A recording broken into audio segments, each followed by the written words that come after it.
할렐루야. 성도님들, 구독자님들 은혜 많이 받으세요. 오라 나는 곤고한 사람이로다. 이 사망의 몸에서 누가 나를 도와주랴. 이 말씀으로 은혜를 나누고자 합니다. 결혼을 하고 자식을 낳고 기르게 되면 부모는 자식에 대한 장밋빛 기대를 가지고 금지 옥엽으로 기르게 되는 것입니다. 그 자식이 점점 자라면서 부모의 기대에 미치지 못하면 안타까워서 타이르고 부모님이 간절한 마음으로 부탁을 하지요. 그럼에도 반항하고 삐뚤어지면 채찍을 때리거나 벌을 줍니다.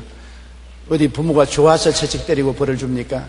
부모가 자식에게 채찍 때리고 벌을 줄 때는 눈물을 흘리면서 그렇게 하는 것입니다. 그래도 자식이 부모의 기대를 완전히 저버리면 어찌할 수 없어 자식이라도 포기할 수밖에 없는 것입니다. 그러나 훗날 자식이 회개하고 당자가 되어서 돌아오면 또 어찌할 수 없이 받아주고 그 저지른 빚을 대신 갚아주는 것이 근질긴 부모의 사랑인 것입니다. 우리 하나님이 인생을 대하시는 것도 이와 조금도 다름이 없습니다. 하나님은 우리 인간에 대한 크나큰 기대를 가지고 계십니다. 이스라엘 백성을 선민으로 세우시고 애굽에서 인도하여 내셔서 시내산에서 선민으로서 언약을 맺으셨습니다. 출애굽기 19장 3절로 6절에 보면 이스라엘 백성을 선민으로 삼고 얼마나 큰 기대를 가지고 있는 것을 보여주고 있습니다. 다 같이 한번 읽어보십시다. 모세가 하나님 앞에 올라가니 야훼께서 산에서 그를 불러 말씀하시되 너는 이같이 야곱의 집에 말하고 이스라엘 자손에게 말하라. 내가 애굽 사람에게 어떻게 행하였음과 내가 어떻게 독수리 날개로 너를 업어 내게로 인도하였음을 너희가 보았느니라. 세계가 다 내게 속하였나니 너희가 내 말을 잘 듣고 내 언약을 지키면 너희는 모든 민족 중에서 내 소유가 되겠고 너희가 내게 대하여 제사장 나라가 되며 거룩한 백성이 되리라. 너는 이 말을 이스라엘 자손에게 전할지어다. 하나님의 간절한 기대와 소원이 그에 담겨 있는 것입니다. 네가 내 말을 잘 듣고 내 언약을 지키면 너는 모든 민족 중에서 하나님의 특별한 소유가 되고 제사장 국가가 될 것이요 하나님께서 거룩한 백성으로 만들어주겠다고 약속하신 것입니다. 그러고 난 다음 하나님과 언약을 맺을 때 하나님이 10계명을 주셨습니다. 첫째부터 4계명은 하나님과의 계명이요 그 다음 6계명은 인간관계의 계명인 것입니다. 그리고 10계명에 연이어서 그들은 율법, 법령, 규칙, 교훈, 계명, 계시 등을 따라서 약 613개의 법령을 주셨습니다. 원래 10계명은 이스라엘 백성들의 근본적으로 주신 계명이요 그 근본적인 계명에서 여러 가지 생활 규범을 결정한 것이 613개입니다. 그리고 하나님께서는 이를 지키라고 말하셨습니다. 그럼에도 불구하고 이스라엘 백성은 그 하나님의 계명을 지키지 못하고 거의 모두 다 파괴하고 마는 것입니다. 하나님과 언약은 계명을 통해서 맺은 것인데 언약을 파괴해버리고 말았으니 하나님은 일방적으로 거역을 당하고 마는 것입니다. 기대와 교훈과 채찍에도 변치 않는 이스라엘 백성을 하나님은 어찌할 수 있습니까? 선지자를 보내서 타이르고 어르고 가르치고 교훈하고 채찍을 때려도 반항하고 듣지 않았습니다. 결국에는 주님은 이스라엘 백성을 버리고 말한 것입니다. 오늘날도 마찬가지입니다. 주님이 우리에게 큰 기대를 하고 부르셨는데 우리가 세월이 지나가면 주의 부르심을 잊어버리고 주의 계명을 저버리고 율법을 짓밟아버리는 것입니다. 그러면 하나님의 계명을 어겼으므로 하나님이 우리를 부르고 타일르고 부탁하고 어르고 그래도 안 들으면 주님께서 채찍을 때리시고 버리기까지 하는 것입니다. 청교도 정신으로 건립된 미국을 보십시다.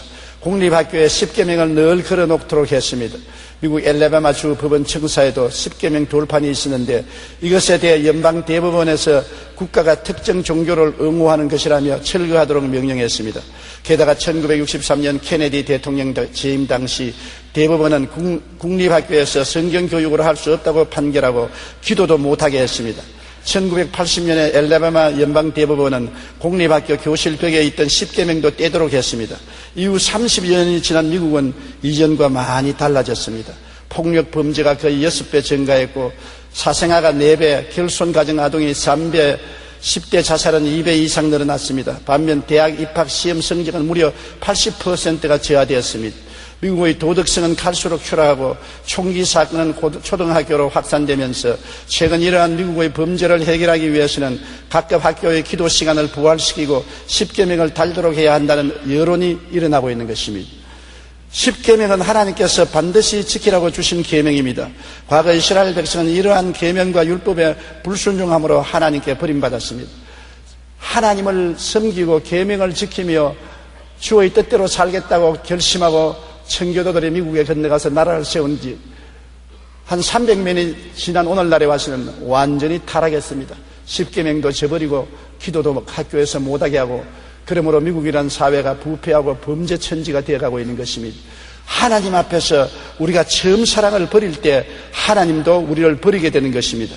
우리가 하나님을 잘 순종하고 잘 믿으면 하나님께서 우리를 특별한 민족으로 삼아주시고 하나님이 특별히 복을 내려주시는 것은 당연한 이치인 것입니다. 우리 하나님은 우리에게 굉장한 기대를 가지고 있는 것입니다. 이스라엘 백성이 하나님을 배반함으로 하나님이 버렸고 온 세상이 하나님께 버림받았으나 하나님은 다시 찾아오셨습니다. 하나님께서는 인간이 율법과 계명을 감당할 수 없다는 것을 깊이 알고 계셨습니다. 인간에게 그것을 깨닫게 한 것입니다. 아버지가 아래층에서 위층으로 서재를 옮기는데 책을 갖다 놨는데 어린 아들이 함께 책을 날라주었습니다. 그런데 아버지가 2층에서 책을 정돈하고 있는데 아래층에서 어린 아이의 비명소리가 들려서 뛰어나가 보니까 도저히 자기가 걸머질 수 없는 사전을 안고서 사전에 깔려 들어 누워서 고함을 치고 있는 것입니다. 사전을 들 수 없으니까 아무리 동기가 좋아서 사전을 2층으로 가져가려고 해도 사전에 깔아 문대해지는 것입니다. 우리가 율법이 좋은 것도 알지만은 아무리 율법을 지키려고 해도 아담과 하와가 타락한 이유로 죄악의 부패가 너무나 심하기 때문에 율법을 지킬 힘이 없습니다. 율법이 나쁜 것도 아니고 계명이 나쁜 것도 아닌 것입니다. 다 옳고 선한 것입니다. 그러나 우리는 죄 아래 팔렸기 때문에 율법을 지킬 힘이 없는 것입니다. 우리가 어릴 때 자랄 때는 학교 갔다 오면 지게를 지고 논밭에 일을 하러 갔었습니다. 저는 어릴 때 어른들이 지게에 잔뜩 짐을 많이 걸머진 것이 부러웠습니다. 그래서 저희 지게에 어른처럼 잔뜩 벼를 많이 쌓아놓고서 일어서려다가 영락없이 꼬부라졌습니다. 왜 어른들은 짊어지는데 나는 못 지느냐? 나는 짐을 질 만한 힘이 없었기 때문에 짐에 눌리는 것입니다. 하나님은 타락하지 않은 인간들은 능히 지킬 수 있는 계명과 율법을 주셨습니다. 그러나 타락한 사람은 죄의 부패로 말미암아 율법을 지킬 힘이 없습니다. 힘이 없는데 짊어지라고 하니까 모두 다 쓰러질 수밖에 없습니다. 성경은 의인은 없나니 하나도 없다고 말한 것입니다. 이스라엘 백성이 하나님의 선민이 되어서 율법과 계명을 받았지만은 그들이 짊어지겠다고 약속을 했지만은 짊어지지 못하고 다 쓰러지고 낭패를 당하고 말한 것입니다. 그러므로 로마서 7장 14절로 24절 보면 우리가 율법은 신령한 줄 알거니와 나는 육신에 속하여 죄 아래 팔렸도다. 내가 행하는 것을 내가 알지 못하노니 곧 내가 원하는 것은 행하지 아니하고 도리어 미워하는 것을 행함이라. 만일 내가 원하지 아니하는 그것을 행하면 내가 이로써 율법이 선한 것을 시인하노니 이제는 그것을 행하는 자가 내가 아니요 내 속에 거하는 죄니라. 내 속 곧 내 육신에 선한 것이 거하지 아니한 줄을 아노니 원함은 내게 있으나 선을 행하는 것은 없노라. 내가 원하는 바 선은 행하지 아니하고 도리어 원하지 아니하는 바 악을 행하는도다. 만일 내가 원하지 아니하는 그것을 행하면 이를 행하는 자는 내가 아니요 내 속에 거하는 죄니라. 그러므로 내가 한 법을 깨달았노니 곧 선을 행하기 원하는 나에게 악이 함께 있는 것이로다. 내 속 사람으로는 하나님의 법을 즐거워하되 내 지체 속에서 한 다른 법이 내 마음의 법과 싸워 내 지체 속에 있는 죄의 법으로 나를 사로잡는 것을 보는도다. 오라 나는 곤고한 사람이로다. 이 사망의 몸에서 누가 나를 건져내랴. 이 신앙 고백을 우리가 말했으면 타당하다고 생각하는 것입니다. 그런데 신자 중에 신자요 사도 중에 사도요 하나님의 제자 중에 제자인 바울 선생이 그런 탄식을 했다니까 우리가 고개를 갸우뚱할 수밖에 없습니다. 바울같이 율법에 흠이 없다고 말한 그 사람도 내적인 어마어마한 갈등과 전쟁이 있었습니다. 선을 행하려고 하는데 악이 일어나서 선을 정복하고 악으로 끌고 가니 악에게 끌려가는 자기의 모습이 너무나 처참해서 탄식을 한 것입니다. 오라 나는 곤고한 사람이로다. 마음에 말할 수 없는 갈등과 고통이 있어서 탄식을 합니다. 누가 나를 이 몸에서 건져내랴. 자기 힘으로는 건져나갈 수가 없다는 것입니다. 여러분, 이 사실을 우리는 너무나 잘 체험하지 않습니까? 예수를 믿고 난 다음에도 우리가 선을 행하기 원하나 선을 행하지 못합니다. 제가 불광동에서 교회 개척할 때 과부로 자녀들을 기르는데 보통의 장사를 하는 아주머니 한 분이 예수를 믿고 구원을 받게 된 것입니다. 주일날 또 열심히 교회 나오고 새벽기도에도 새벽기도를 하고 그 다음에는 보통이를 머리에 이고 장사하러 나가고 했는데 하루는 저에게 좀 만나자고 했습니다. 그래 왜 만나냐니까 나 이제 예수 그만 믿을래요. 아니 그렇게 열심히 주일날 나오시고 새벽기도에 나오시고 하던 분이 왜 갑자기 그만둘라 합니까? 그게 탈입니다. 내가 주님께 가까이 나가려고 하면 할수록 너무나 나는 죄를 자꾸 짓고 있는 것입니다. 예수 모를 때는 죄를 지어도 편안했는데 이제 예수님을 알고 난 다음 죄를 지으니까 너무 괴로워서 견딜 수가 없습니다. 그러므로 장사해서 자식들 다 길러놓고 죽기 전에 예수 믿겠습니다. 그래서 내가 자매님께 말했습니다. 자매님, 예수 믿기 전에는 죄에 완전히 끌려가기 때문에 죄의 포로가 되어서 선한 것을 알지 못함으로 편안했으면 예수 믿고 난 다음에 영혼이 살아나니까 육체의 죄악에 저항하니까 고통스럽게 시작하는 것입니다. 예수 믿는 생활에는 뭐냐? 마음에 고통이 있을 동안에 믿는 것입니다. 죄에 저항하고 죄와 싸우기 때문에 갈등이 있고 고통이 있는 것이지 안 믿는 사람은 그런 갈등이 없습니다. 그러므로 계속 죄와 싸우고 계속 기도하고 계속 찬미하고 나가는 것이 우리 신앙생활이니 낙심하지 말고 교회를 계속 나오십시오. 그래서 그러면 죄를 지고 또 회개하고 죄와 싸우면서 나와야 되나요? 그래도 나와야 됩니다. 우리가 오염된 세상에 사는 동안에 병균이 우리 몸에 안 다가올 수 없습니다. 병균이 돌아오면 몸속에 있는 면역체가 싸워서 이겨야 되는 것입니다. 병균이 온다고 해서 밖으로 출입 못하면 어떻게 하겠습니까? 그러므로 계속 우리는 회개하고 성령께 의지해서 싸워야 되는 것입니다. 그는 그래서 그 이후에 열심히 교회에 나오고 자식들도 다 하나님께 복을 받아 잘된 것을 제가 보았습니다. 속사람과 겉사람, 영과 육신의 싸움은 우리 사람에게만 있습니다. 짐승은 영혼이 없기 때문에 본능적으로 살고 고통이 없습니다. 그러나 우리 사람은 하나님의 형상과 모양대로 지음받았기 때문에 특별히 예수 믿지 않은 사람은 몰라도 예수를 믿고 영혼이 살아난 사람은 육신과 갈등이 벌어지는 것입니다. 육신의 정욕, 안목의 정욕, 이성의 자랑은 우리를 죄악과 세상으로 끌어가려고 하는데 우리 속사람은 하나님께로 나아가기를 원합니다. 대결이 됩니다. 선과 악의 싸움이요, 광명과 흑암의 싸움이요, 성령과 마귀의 싸움이 우리의 마음속에서 계속되는 것입니다. 우리에게 일어나는 이 선악의 싸움은 죽을 때까지 강도 차이는 있지만은 언제나 계속하는 것입니다. 예수 믿는 사람들은 그리스도 안에서 한없는 평화와 기쁨을 누리지만은 그러나 육신 가운데 있는 죄악과 세속으로 말미암아 끝없이 싸우는 것입니다. 그 싸움이 젊을 때는 더 많지만은 나이를 먹어서 신앙이 깊어지면 점점 승리 쪽으로 기울어지므로 싸움이 쉽지만은 그러나 싸움이 전혀 없는 것은 아닙니다.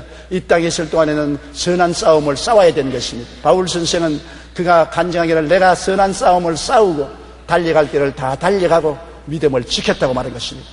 여러분, 싸움이 없는데 왜 싸웁니까? 달려갈 길을 다 달려갔다는 왜 자랑을 합니까? 끝까지 싸워서 이겼다는 것입니다. 믿음을 지켰다는 건 뭡니까? 믿음을 빼앗길 위기가 많이 있었으나 빼앗기지 않고 지킨 것을 하나님께 감사한 것입니다. 율법은 선을 요구하나 육신의 지배당한 속사람이 선을 행하려고 해도 육신에 짓눌려서 선을 행할 수가 없습니다. 그렇기 때문에 공고한 사람이지요. 몇 해 전 언론에서 우리나라의 성인 5명 중 1명이 알코올 중독자며 마약 중독자 수는 30만 명 이상일 것이라고 발표했습니다. 살인범 중에 남자의 85%, 여자의 40% 정도가 범행 당시 술에 취해 있었다고 말했습니다. 술과 마약은 처음엔 쾌감을 주지만 후에는 양심을 마비시키고 인격을 중독시키고 결국 파멸로 이끌어갑니다. 한 알코올 중독자는 이렇게 고백했습니다. 아무리 술을 먹지 않으려고 마음으로 노력하고 결심해도 술이 엄청난 유혹과 욕망을 이길 수가 없습니다. 근대 정신의학의 아버지인 프로이드 박사는 담배로 인해 몸에 이상이 생겨서 의사가 금연하도록 권고했으나 결국 특별암으로 35번이나 수술하고 아래턱을 완전히 드러내게 되었습니다. 아무리 훌륭한 정신의학 박사라 할지라도 담배의 유혹 앞에서는 한없이 무력할 수밖에 없는 것입니다. 바울 선생도 그러므로 죄악의 유혹 앞에 도저히 감당할 수 없는 갈등을 느꼈기 때문에 오라 나는 곤고한 사람이로다 그와 같이 탄식했습니다. 아무리 의지력이 강하다 할지라도 자기 힘으로는 죄악의 유혹을 이길 수가 없고 뿌리칠 수가 없다는 사실을 한 번에 깨달을 수 있는 것입니다. 한 사람이라도 완전히 율법을 지킨 사람이 있나요? 의인은 없나니 하나도 없다고 말한 것입니다. 여러분, 속 사람과 그 사람의 싸움은 끝없이 계속되는 것입니다. 영국의 작가 스티븐슨이 쓴 지길 박사와 하이드라는 소설이 있습니다. 한 독리에 훌륭한 의사 선생님이 있었습니다. 지길 박사라는 것입니다. 사랑 많고 동정심이 많고 인자하고 과부와 고아를 돌보고 사회에 큰 공헌을 세워서 사람들이 다 존경하고 성자로 여겼습니다. 그런데 그 독리에 문제가 생겼어요. 하이드라는 흉악범이 밤마다 설칩니다. 강간, 살인, 방화, 강도짓을 합니다. 그래서 독리 사람들이 평안하지 못해서 모여서 결심을 하고 이 하이드를 잡기로 작정했습니다. 어느 날 밤에 보안관의 총성 소리가 들리고 하이드를 잡았다는 소문이 나자 독리 사람들이 하이드를 구경하기 위해서 다 와서 그 가면을 벗겨보니까 너무나 깜짝 놀라게 그가 바로 지길 박사였었습니다. 그렇게도 낮에는 착하고 성자다운 지길 박사가 밤에는 흉악한 하이드라는 범죄인이 되었던 것입니다. 이 소설을 통해서 스티븐슨은 인간의 실상을 파헤친 것입니다. 우리가 밖으로 보기에는 한없이 선하고 착한 사람 같지만은 속에는 모두 다 범죄를 할 수 있는 하이드가 숨어 있다는 것입니다. 모든 사람은 이중인격자인 것입니다. 지길 박사가 있는가 하면 하이드가 같이 사는 것입니다. 지길 박사가 이길 때는 훌륭한 성자로 보이고 하이드가 이길 때는 악한 자가 되고 마는 것입니다. 이러한 마음의 분열과 마음의 고통이 많은 사람이 다 가지고 있는 것입니다. 어떻게 하면은 우리가 될까요? 사람의 마음속에는 선하고 바르게 살고 싶어하는 마음과 남을 해치고 죄를 저지르는 마음이 함께 있다는 것을 잘 보여주는 이 이야기 속에서 속 사람과 그 사람, 영과 육의 선한 싸움을 우리가 볼 수 있는 것입니다. 어릴 때부터 태어나서 죽을 때까지 이 싸움을 싸우지 않은 사람은 하나도 없습니다. 그러나 여러분, 율법으로서 우리 도저히 구원에 도달할 수 없습니다. 이러한 우리가 수양하고 도덕을 닦고 금식을 하고 고행을 한다고 해서 선한 행위를 할 수가 없습니다. 항상 몸에 붙어있는 육의 유혹을, 죄악을 뿌리칠 수가 없는 것입니다. 예수님께서 하루는 어느 동리에 가는데 부자 청년이 와서 물었습니다. 주님, 내가 무엇을 행해야 구원을 얻겠나이까? 행위를 물었습니다. 어떻게 행해야 구원을 얻겠나이까?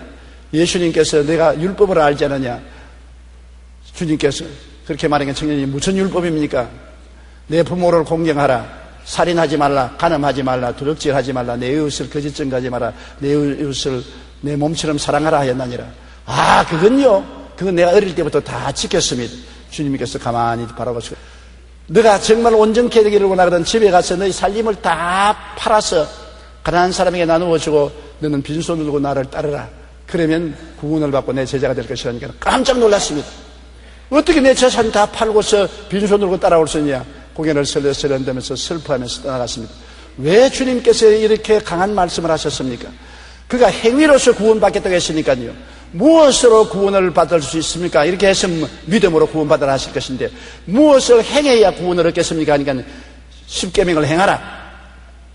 행하지도 못하면서 행했다고 위선을 하니까 그러면 가장 어려운 행위로 너희 살림을 다 팔아서 나를 따라오라고 그렇게 말한 것입니다. 이처럼 예수님께서는 우리가 행위로 구원받지 못하는 것을 알고 계십니다.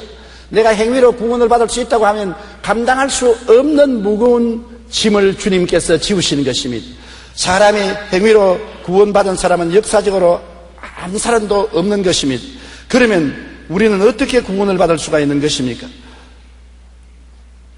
주님께서 우리를 도와주시는 길밖에는 다른 도리가 없습니다. 오라 나는 공고한 사람으로다. 이 사망의 몸에서 누가 나를 건져내라. 스스로 건져 나올 수가 없으니까 건져내줄 자가 필요한 것입니다. 못 건져내주면 죽지요. 물에 빠진 사람이 자기 힘으로 살아나지 못해서 허우적일 때는 수상영혼이 와서 건져줘야지. 내버려 놓으면 허우적이다가 빠져 죽습니다. 모든 사람이 죄악에 빠져서 허우적거리고 있는 것입니다. 자기 힘으로 못 나가요. 율법을 지켜야 나오는데 못 지켜요. 누가 우리를 건져줄 수 있습니까? 하나님만이 우리를 건져줄 수 있는 것입니다.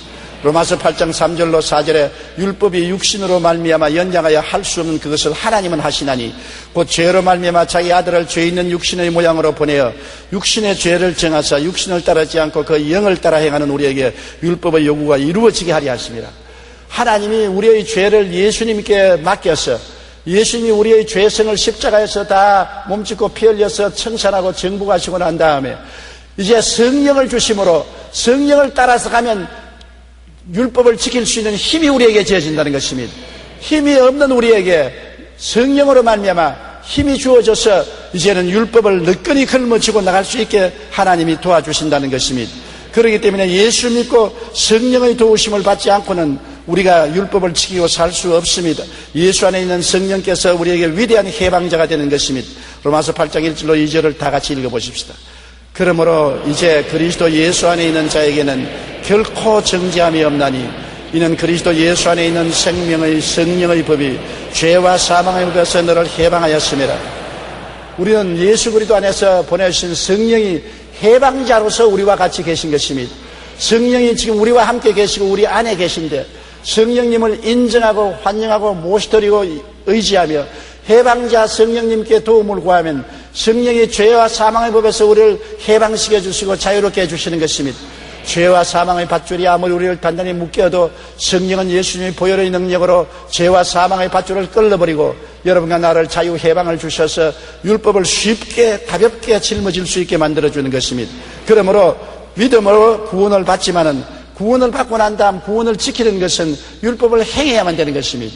믿음으로 구원받고 율법을 행할 수 있는 길은 성령께 의지함으로 말미암아 날로 우리는 변화를 받는 것입니다. 신앙생활이란 정체된 신앙이 아닌 것입니다. 예수를 믿고 죄악과 마귀에서 건져냄을 받았으면 그때로부터 성령으로 말미암아 날로 변화되어가는 생활이 우리 신앙생활인 것입니다. 변화가 없으면 안 돼요. 완전히 의롭게 되지는 못할지라도 우리는 예수 그리스도 안에서 최대한대로 율법을 지키려고 노력하고 또 성령의 힘을 받아서 영광에서 영광으로 변화되는 것입니다. 변화를 받지 않은 사람은 정체된 사람이요 신앙이 죽어버리는 것입니다. 그러나 변화되고 있는 이상은 그것이 적게 변화될지라도 해가 가고 날이 가고 달이 가면 변화가 쌓여서 새 사람으로 점점 살게 되는 것입니다. 누구든지 그리스도 안에 있으면 새로운 피조물이라 이전 것은 지나가시니 보라 새 것이 되었도다. 십자가 안에서는 하나님은 이미 여러분을 새롭게 만들어 주셨습니다. 이것을 성령으로 말미암아 우리는 우리 몸에 점점 이루어져 가는 것입니다. 이러므로 이것을 새롭게 된 것을 생각하고 새 사람이 된 것을 꿈꾸고 믿고 입으로 시인하고 나가면 성령의 도우심으로 말미암아 매일같이 새로워지는 것입니다. 그 사람은 후패 하나 속 사람은 날로 새로워지는 것입니다. 여러분도 매일 예수 십자가를 통하여 새로워지는 삶을 살게 되기를 주님 이름으로 축원합니다. 죄를 이기고 승리로 가는 길이 있습니다. 십자가 보혈을 의지하는 방도밖에 없는 것입니다. 십자가 보혈은 매일같이 우리를 정하게 씻어주는 것입니다. 이 세상에 사는 사람 목욕 안 할 수가 있습니까? 먼지투성이인 우리가 매일같이 목욕을 해도 또 목욕을 해야 되는 것처럼 우리의 행위가 언제나 더러워집니다. 예수님께서 마지막 만찬을 마치시고 허리에 타올을 두르시고 대야에 물을 떠와서 제자들이 발을 씻겼습니다. 냄새는 발을 씻기니까 베드로가 주님 나는 못 씻깁니다 하니까 주님이 내가 너에게 발을 씻기지 못하면 너는 나와 상관이 없다. 그러면 내 머리도 씻겨 주십시오. 한 번 씻은 자는 온몸은 깨끗하나 발은 더러워진다 했습니다. 한 번 구원받은 사람은 영원히 구원받았습니다. 그러나 행위는 늘 더러워지는 것입니다. 발은 여러분의 행위를 말하는 것입니다. 세상에 살면서 미워하기도 하고 원망하기도 하고 거짓말도 하게 되고 도적질도 하게 되고 방종도 하게 되고 그러한 일이 전혀 없다고 할 수 없는 것입니다. 그러나 우리가 필요한 것은 늘 회개해야 된다는 것입니다. 회개하지 않으므로 우리가 죄악의 노예가 되지 죄악의 먼지와 티끌이 묻으면 곧장 예수님의 보혈로 씻어야 되는 것입니다. 만일 우리가 우리 죄를 자백하면 저는 미쁘시고 이로써 우리 죄를 사하시며 모든 불의에서 우리를 깨끗이 하실 것이요 만일 죄 없다면 거짓말하는 자라고 말했었습니다. 성경이 그렇게 말했습니다. 죄 없다면 거짓말쟁입니다. 다 죄를 지어요. 그러나 회개하는 것이 우리 예수 믿는 사람이 하는 일인 것입니다. 매일 예수님의 보혈로 씻어야 우리는 깨끗해지는 것입니다. 아무리 더러운 몸을 가지고 왔더라도 샤워를 하고 깨끗하게 되면 그 사람은 깨끗한 사람인 것입니다. 과거를 들추어서 말하지 않습니다. 그 사람은 현재 깨끗해야 되어서 사람들 모임에 올 수가 있는 것입니다. 이처럼 우리는 매일같이 깨끗하게 씻으면 매일같이 성령으로 새로워지고 하나님 앞에 설 수 있는 것입니다. 우리 일생의 죄악을 청산할 능력이 우리 힘으로는 없어도 주의 보혈의 능력으로 우리에게 주어진 것을 생각할 때 감사하지 아니할 수 없습니다. 우리는 여러분 예수님의 보혈을 의지해서 평생의 죄가 이미 용서받은 것입니다. 예수님께서 내가 다 이루었다 하실 때 태어날 때부터 죽을 때까지 죄를 다 청산해버린 것입니다.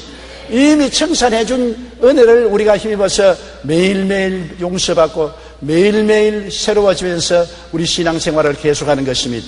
갈라디아서 2장 16절 우리 다 같이 읽어보십시다.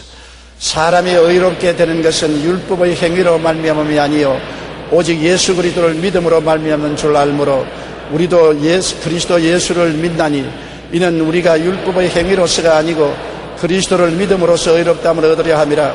율법 행위로서는 의롭다함을 얻을 육체가 없느니라. 율법 행위로서는 다 바울과 같이 오라나는 곤고한 사람이로다. 이 사망의 몸에서 누가 나를 건지내라고 탄식밖에 없습니다. 그러나 믿음으로 말미암아 단번에 우리는 의롭게 되고 죄에서 용서를 받고 해방되는 것입니다. 그러므로 단번에 얻은 이 구원을 항상 보혈로 지켜야 되는 것입니다. 늘 회개하고 늘 보혈로 씻고 늘 변화를 받아야 되는 것입니다. 자기를 타당화하면 안 되는 것입니다. 제가 이 죄가 드러날 때는 내가 타당화하지 말고 즉시 회개하면 즉시 용서해 주시는 것이 하나님인 것입니다. 여러분의 자식들이 잘못해도 부모에게 잘못했다고 하면은 용서해 주지 안 받아주고 때리는 부모가 있습니까? 하나님은 너무나 자비로우시고 은혜가 풍성하신 하나님이시라 회개하고 나온 사람 절대로 버리지 않을 것입니다. 회개를 하지 않은 사람은 버림을 받지만은 회개하는 사람 주님께서 저버리지 않는 것입니다. 우리는 죄를 지었고 죄 안에 있어서는 안 되는 것입니다. 성경에 죄의 길에 서지 말라고 했는 것입니다. 죄의 길이라는 것은 아예 죄에 푹 빠져서 그 길로 걸어가는 것입니다. 악한 꾀에 빠지지 말고 죄의 길에 서지 말라고 했는 것입니다. 죄의 길에 서서 푹 빠져가면 영혼도 잃어버리고 지옥으로 떨어지는 것입니다. 죄는 곧 사망이요 사망이라는 것은 지옥인 것입니다. 로마서 5장 12절에 한 사람으로 말미암아 죄가 세상에 들어오고 죄로 말미암아 사망에 들어왔나니 이와 같이 모든 사람이 죄를 지었으므로 사망이 모든 사람에게 이르렀느니라. 세상 모든 사람은 죄와 사망에 이르러서 지옥으로 내려가고 있는 것입니다. 시편 9편 17절에 악인들이 스올로 돌아가며 하나님을 잊어버린 모든 이방 나라들이 그리하도다. 스올이란 지옥인 것입니다. 필연적으로 지옥으로 떨어지는 것입니다. 어마어마한 좌절과 절망의 곳이 지옥인 것입니다. 우리가 오직 이기는 길은 예수님의 대신 죽어 갚아주신 우리의 사망의 빚을 그리스도의 보혈로 청산한 것입니다. 너무나 죄의 빚이 크므로 사망으로 갚아야 되는데 우리가 죽을 수가 없으니까 예수님이 대신 죽어주신 것입니다. 아까 성가대들이 부른 것처럼 예수님이 울어서 우리가 웃고 우리가 평안한 것은 예수님이 고난받아서 평안하고 우리가 건강한 것은 예수님이 채찍에 맞아서 건강하게 되었다고 한 것처럼 예수님이 우리 대신하여 십자가를 걸머지심으로 우리는 그 대가로 말미암아 용서와 의와 영광을 누리게 된 것입니다. 그러므로 에베소 1장 7절에 우리는 그리스도 안에서 그 은혜의 풍성함을 따라 그 피로 말미암아 속량껏 죄사함을 받았느니라. 행위로 죄사함 받은 것 아닙니다. 예수님의 피로 죄사함을 받은 것입니다. 에베소 2장 4절로 5절에 긍휼이 풍성하신 하나님이 우리를 사랑하신 그 큰 사랑을 인하여 허물로 죽은 우리를 그리스도와 함께 살리셨다고 말한 것입니다. 예수 죽음 내 죽음, 예수 무덤 내 무덤, 예수 부활 내 부활, 예수 성천 내 성천, 예수님이 우리와 같이 되어서 우리의 죄를 대신 다 청산하시고 죽었다가 우리와 함께 부활하셔서 천국에 올라가신 것입니다. 그러므로 그리스도의 은혜를 힘입어서 우리도 용서와 의를 받고 구원을 얻어 이미 그리스도 안에서 천국에 앉아 있는 것입니다. 우리가 천국에 가는 날까지 이미 믿음으로 하나님 앞에서는 천국에 이미 앉아 있는 것이므로 그 자리에 우리가 들어가게 되는 것입니다. 예수님의 보혈을 항상 찬송해야 되고 그 다음에는 말씀을 늘 의지해야 승리하는 것입니다. 요한복음 15장 3절에 너희는 내가 일러준 말로 이미 깨끗하여졌다고 말한 것입니다. 말씀은 우리를 씻는 물인 것입니다. 보혈도 우리를 씻고 말씀도 우리를 깨끗하고 거룩하게 만드는 것입니다. 말씀을 늘 들어야 되는 것입니다. 아이고 내가 설교 들어도 한 길로 듣고 한 길로 다 잃어버리는데요. 잊어버려도 좋습니다. 샤워할 때 물이 여러분을 씻고 난 다음에 몸에 남아있지 않습니다. 다 하수구로 흘러가 버립니다. 그러나 여러분은 깨끗해지는 것입니다. 말씀이 여러분의 귀를 통해서 들려서 밖으로 나갈 때는 여러분의 죄를 씻고 나가는 것입니다. 그러므로 보혈로 씻고 말씀을 듣고 읽고 묵상함으로 여러분이 깨끗함을 얻을 수가 있는 것입니다. 그리고 성령을 인정하고 환영하고 모시드리고 의지할 때 성령은 여러분을 영광에서 영광으로 변화받게 되는 것입니다. 어린아이가 자라는 모르지 않아요. 그러나 1년이 지나고 난 다음 안 보던 일가 친척이 1년 만에 보면 와, 너 많이 자랐구나 그럽니다. 부모들은 늘 같이 있기 때문에 자란 줄 모르지만은 이웃 사람이 오랜만에 보면은 자란 것을 알 수 있듯이 우리가 늘 같이 있으니까 신앙이 자라는 건 모르지만은 다른 사람이 나중에 오랜만에 와보면 우리가 그리스도의 성품을 많이 닮아서 변화된 것을 알 수 있는 것입니다. 성령과 함께 살면 성령으로 말미암아 변화되는 것입니다. 디도서 3장 3절로 7절에 우리도 전에는 어리석은 자요 순종하지 않은 자요 속은 자요 여러 가지 정욕과 행락의 종로로 단 자요 악독과 투기를 일삼은 자요 가정스러운 자요 피차 미워한 자였으나 우리 구주 하나님의 자비와 사람 사랑하심이 나타날 때 우리를 구원하시되 우리가 행한 바 의로운 행위로 말미암지 아니하고 오직 그의 긍휼하심을 따라 중생의 씻음과 성령을 새롭게 하심을 주셨나니 우리 구주 예수 그리스도로 말미암아 우리에게 그 성령을 풍성히 부어주사 우리로 그의 은혜를 힘입어 의롭다 하심을 얻어 영생의 소망을 따라 상속자가 되게 하리 하심이라고 하는 것입니다. 성령이 와서 우리를 새롭게 해주시는 것입니다. 우리가 매일매일 영도 마음도 몸도 생활도 새로워지는 것은 성령의 역사로 그렇게 되는 것입니다. M.R.D. 한 박사는 율법과 은혜에 대해서 아주 간략하게 7가지로 표현했습니다. 첫째로 율법은 가장 선한 사람도 정죄하지만 은혜는 가장 악한 사람도 구원한다. 둘째, 율법은 죄의 삭은 사망이라고 말하지만 은혜는 하나님의 선물은 영생이라고 말한다. 셋째, 율법은 죄의 빚을 갚으라고 하지만 은혜는 이미 죄값은 지불했다고 말한다. 넷째, 율법은 죄를 깨닫게 하지만 은혜는 죄로부터 구원을 받게 한다. 다섯째, 율법은 돌에 새겼으나 은혜는 마음에 기록되었다. 여섯째, 율법은 두려움을 가져오지만 은혜는 화평과 확신을 가져준다. 일곱째, 율법은 복종을 강요하지만 은혜는 순종하는 능력을 준다. 율법 아래서 우리는 죄인이요 마귀의 종이었으나 은혜 아래서 우리는 믿음으로 의인이며 하나님의 자녀가 된 것입니다.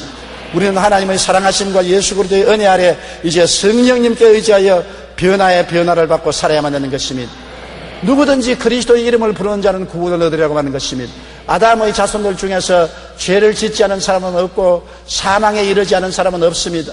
날이 가고 달이 가면 점점 지옥이 가까워지고 지옥으로 떨어지고 난 다음에는 다시 나오지 못합니다. 엄청난 고통과 괴로움의 구렁텅이로 떨어지는 것입니다. 그러나 지옥문을 막고 우리를 건지기 위해서 우리의 죄를 대신 짊어지고 몸짓고 피 흘리신 하나님의 아들 예수님이 계십니다. 예수님은 우리의 일생의 죄를 청산하시고 우리 대신 십자가에 못 박여 죽으시고 무덤에 들어가시고 사흘 만에 부활해서 승천하셨습니다. 수많은 제자들이 예수님의 부활을 보고 체험했습니다. 이 부활하신 예수님이 이제 우리를 향해서 손을 내밀고 수고하고 무거운 짐진 자들은 다 내게로 오라. 죄악의 수고하고 무거운 짐을 지고 오라 나는 공고한 사람이라고 탄식하는 너희들은 다 내게로 오라. 내가 너희를 쉬게 하리라. 주님만이 우리를 쉬게 해줄 수 있는 것입니다. 죄짐을 지는 자 예수께로 나오십시오. 절망에 처한 자 예수께로 나오십시오. 예수님만이 여러분을 소망을 있게 하고 평안을 주시는 하나님의 아들인 것입니다. 예수 안에 영원한 생명이 있습니다. 예수만 우리가 마음속에 중심에 모시고 살면은 이 세상에 바랄 것이 없는 것입니다. 우리가 세상에 태어난 목적은 예수 잘 믿고 알고 되어 천국 가는 것이 하나님의 목적인 것입니다. 이 세상은 하나님의 자녀들을 생산하는 공장인 것입니다. 이 세상에서 예수를 믿지 않으면 죽정이가 되어서 다 불타버리고 말 것이지만은 예수를 믿으면 알고게 되어서 구원을 받아 천국에 들어가는 것입니다. 예수를 믿고 구원받은 여러분은 사망에서 생명으로 옮겼으므로 매일매일 보혈로 씻으십시오. 매일매일 말씀으로 정결하게 되십시오. 매일매일 성령께 의지하여 변화받으십시오. 그래서 영광에서 영광으로 변화되어 그리스도의 형상을 닮아 주님 앞에 서는 날 하나님의 칭찬과 영광이 있게 되기를 주님 이름으로 축원합니다. 우리 고개 숙여 기도드리겠습니다. 사랑이 많으신 우리 아버지 하나님, 죄 덩어리인 우리를 주님께서 불러주셔서 예수님을 의지하여 아무 공로 없이 죄를 용서받고 이롭다함을 얻고 성령을 받아 변화하게 되면 감사합니다. 이제는 우리는 하나님의 아들이 되고 딸이 되었었습니다. 이제는 우리가 보혈을 의지하고 말씀을 통해서 씻고 성령을 의지해서 변화되고 자랄 수 있게 된 것을 감사합니다. 하나님 아버지여, 우리가 이 첫째 사명도 하나님을 섬기는 것이고 둘째도 섬기는 것이고 셋째도 하나님을 섬기는 것이옵니다. 하나님을 섬기고 살 때 우리는 하늘나라의 소망이 있게 되고 하나님의 은총을 받게 되는 것이오니 세상에 한눈 팔지 말고 한결같이 한 목적인 하나님을 섬기는 것으로 달려가게 도와주시옵소서. 예수님 이름으로 기도드리옵나이다. 아멘. 할렐루야. 아멘. 목사님 감사합니다. 구독과 좋아요는 제작하는 데 힘이 됩니다. 감사합니다.